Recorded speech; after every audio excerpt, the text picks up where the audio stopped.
What is up, YouTube? This is Ryan with sportscardrush. I am back with another quick video. Today I have just a real quick reveal of a 2-card submission to Hybrid Grading Authority HGA, and just wanted to show what I got here. I have not seen what these grades are. I did open the box just to make it a little easier to get out, but I have not seen the results yet. So let's just talk about it real quick. I sent this in as a 10-day submission, which is $55 per card, and I sent it in on May 6th.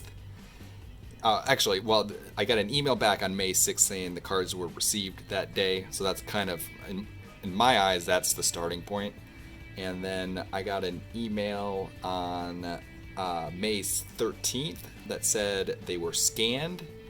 And I don't know, maybe that might be when they say their starting point is. If you're familiar with PSA, they have received and then entered, and entered is really the start date for their submission. But anyways, then I got the USP, actually this is through, what is this through?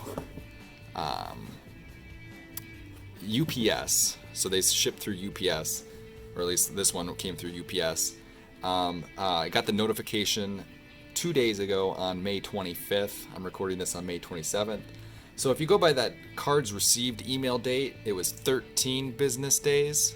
And again, it's business days, not just total days. They don't include the weekends or holidays on that, which is standard in the industry.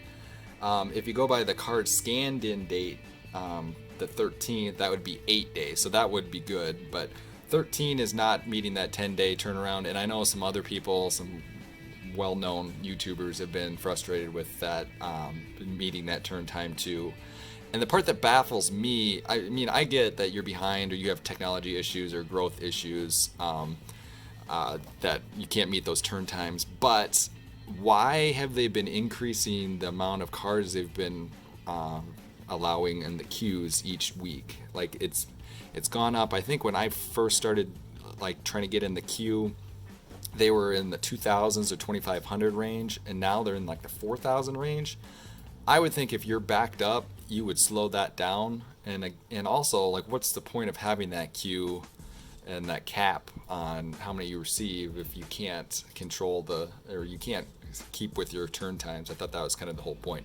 But anyways, I'm recording this on the 27th, like I said, and I think the CEO or the president is speaking today about some of the issues they've had and some of the solutions they have. So it might not matter by the time I get this posted what happens here. So let's just open this, and then I'll talk a little bit about what I think of HGA. I have no idea what these are going to get. Like I said, some frustration from some other YouTubers or other people in the industry have pointed out, it's really tough to get 10s, or basically impossible to get 10s, and then 9.5s are even pretty tough, and it doesn't seem very consistent on what they're going by. All right, so and hopefully they can provide some standardization or understanding of what they're going by. So here are our 2 cards. These are both cards that I opened on camera, so kind of excited to see what we get here, other than expectations are a 9 just based on the cards I've seen. Not sure what we'll get, but first card is the LaMelo. And if you look at it, it looks pretty clean. There's a little bit of white down there. The left right is a little off on the back here, so probably going to get a 9 on the centering here. This is just the base version. Let's see. Let me cover up the top part. And you can see I got some condensation. One thing I didn't really notice, this was the first box I opened of Prism, and of course I hit a LaMelo, which is great, but the best way to see the centering is looking at these 2 triangles. And I thought just from eye line, you can see it looks pretty good, a little bit off left to right. But then if you look at the triangles, it's really blatant when they're off. This triangle here is a little thicker than this one. So this one, I can't imagine we'll get better than a 9 on the centering. And then edges, who knows? They seem to be really tough on edges and surface. So let's just kind of slow roll. 9 on centering, 9.5 on edges. Ooh, nice. 9.5 on corners and 9.5 on surface. So I am really happy with the 9.5 on this. Yeah, I don't think I could have done better. Definitely wasn't expecting a 10, and wasn't expecting, based on looking at those two triangles here, it's not perfect left right. But I went with the splash team color match here, which I think looks really good here. Other than, and I've heard this from other people, this is my first time like actually looking at these up close. The label is a little chintzy. Look at that. This would get what, HGA 5 for corners. Those are really rough. But overall, the label looks pretty nice. Like aesthetically, it's kind of a chintzy looking label. And then the back of the label has the QR code and some other info on it. But again, not in great condition. So happy with that. The second card is a die cut card. So I was really, I don't know, you have a lot of edges and corners here. It's the Joe Burrow Select that I got from the Mega Box, the purple. And I thought the centering looked pretty good on it. Again, they're tough on centering. So tough on everything. The edges and corners looked really good to me too, but obviously there's a ton of corners. So not sure how this one will go either. And I haven't seen a lot of die cut cards graded by them too, so I don't know. And so here's the front. Again, looks pretty clean to me. Surface is always an issue. There's a little bit of like a bubble thing here. Who knows what they're gonna do with that. But let's just start over here. I did the splash. I thought I did card match splash though, but what are you gonna do? Ooh, 2 9s on edges and centering, and 2 9.5s on corners and surface. So I guess I'll take that. I mean, I could have sworn I did purple, the card match on this because you want it to match what the card looks like, but I'll have to check that. It doesn't come with anything else in the box, I don't believe.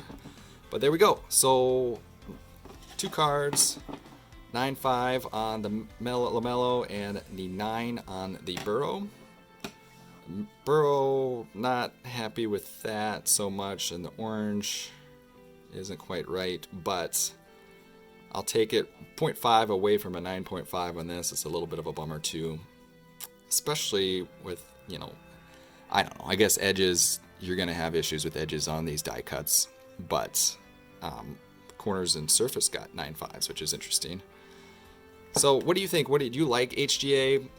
It is kind of hard to get into the queue. I think there's a lot of people in it, and I think a lot of people are trying to game the system too, with having different IP addresses and using multiple computers and stuff like that know more about that kind of stuff than I do. But I got lucky and got in 2 times in a row after not getting in for, I think, 15 or 16 times in a row.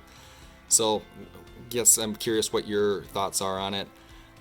Also, just real quick, I have a bulk PSA submission that I submitted last July that just hit, and very frustrated with that too. They have, I mean, to me, I wasn't really big on this before, just hearing other people talk about it, but they have definitely gotten harder on grading. And just to preview that, I got 24 8.5s out of 108 cards, I think. So they have definitely started using the middle numbers more than they ever used to. I don't know why. I don't know what the difference is. I think in the past, a lot of those 8.5s would have been 9s. And so I'm not like mad that I didn't get gems on them, because a lot of these were 90s cards and they were older ones, and I wasn't expecting to get 10s on them. But the 8.5s are kind of weird for me on PSA. I haven't seen that from anyone else before, and I got a ton of them. So I'll show that. And then also I got a couple 7.5s and lower. And I will definitely have to look at the cards, because go look at like a 50s or 60s card that got a 7.5 or 7 from PSA, and look how beat up those are. There's no way these cards were that beat up or equivalently beat up, so they definitely adjust their standards based on the era or their card, or I don't know, population, something like that. So I'll do a quick video. I probably won't review every card, but maybe just talk about it more, because all of those cards are ones before I started doing videos, so it's not like there's anything connected to previous videos, but more on that later. And then also I did a submission through a new, different grading company called Revolution Grading, and they are a little different. Again, another kind of new company, so you never know what's going to happen with them, but they do something completely different than any of these other companies, and I think it's really cool. Not sure how that they'll work long term, and I'm still waiting on that return, and hopefully that'll be back in the next week or so. But go check them out on Instagram. You'll see what I'm talking about with what they do and how they're different. But that's all I'm going to say for now. But thanks. Don't forget to like and subscribe, and comment below anything you think of or have thoughts on or questions. So thanks. Bye.